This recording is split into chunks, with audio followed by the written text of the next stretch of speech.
Donc ma mission en tant que délégué aux relations européennes et internationales consiste à animer un réseau donc de pilotes et de délégués régionaux qui interviennent dans nos relations avec nos partenaires étrangers. Aujourd'hui, ce partenariat représente à peu près une quinzaine de pays qui vont du Canada jusqu'au Japon, en passant par l'Europe, l'Afrique et le Moyen-Orient. Donc le président Peintre m'a confié cette mission lors du congrès de Nantes, donc il y a maintenant un an.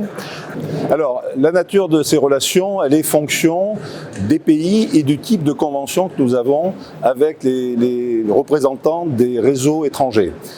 Ça peut aller de la coopération technique, notamment avec les pays du Sud, où nous accompagnons, par exemple, et je reprends le Sénégal puisque je connais bien ce pays, nous intervenons sur du soutien à la gouvernance locale. Nous accompagnons les élus et les secrétaires municipaux dans la mise en œuvre de l'acte 3 de la décentralisation, avec des actions de formation, des actions d'audit et de diagnostic. Des conventions que nous avons avec des pays du Sud ou du Nord, ça peut être des échanges de pratiques, d'expériences avec des réseaux professionnels semblables aux nôtres. C'est le cas avec le Québec, c'est le cas avec la Belgique et avec le Luxembourg. Alors, les grandes orientations qui ont été fixées pour ce mandat de 3 ans sont de 4 natures. L'axe 1 porte sur l'Europe et l'union des dirigeants territoriaux européens auxquels nous appartenons et qui représentent une dizaine de pays en Europe.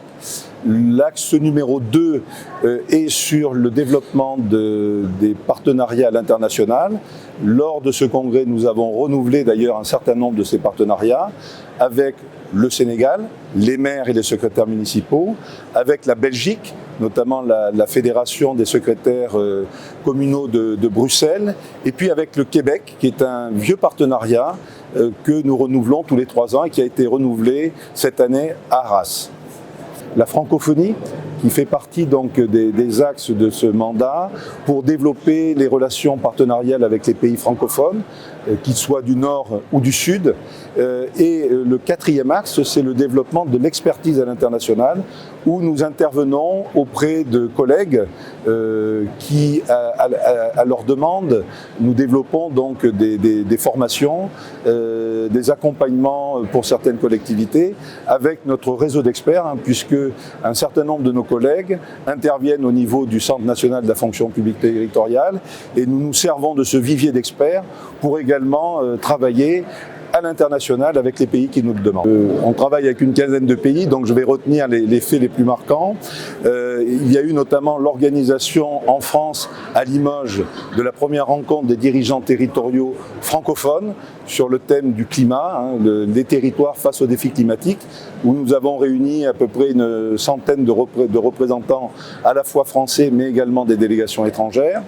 Au niveau des relations transfrontalières, nous avons eu une convention à Namur avec la Wallonie, la Lorraine, le Luxembourg et l'Allemagne. Donc là aussi une action tout à fait originale au niveau de relations entre les pays d'Europe transfrontaliers. Nous avons lancé un Vademecum, la réalisation d'un Vademecum sur la coopération décentralisée avec l'Université de Limoges et plus particulièrement l'IPAG, l'Institut de la préparation à l'administration générale, qui est notre partenaire sur la réalisation de ce Vademecum.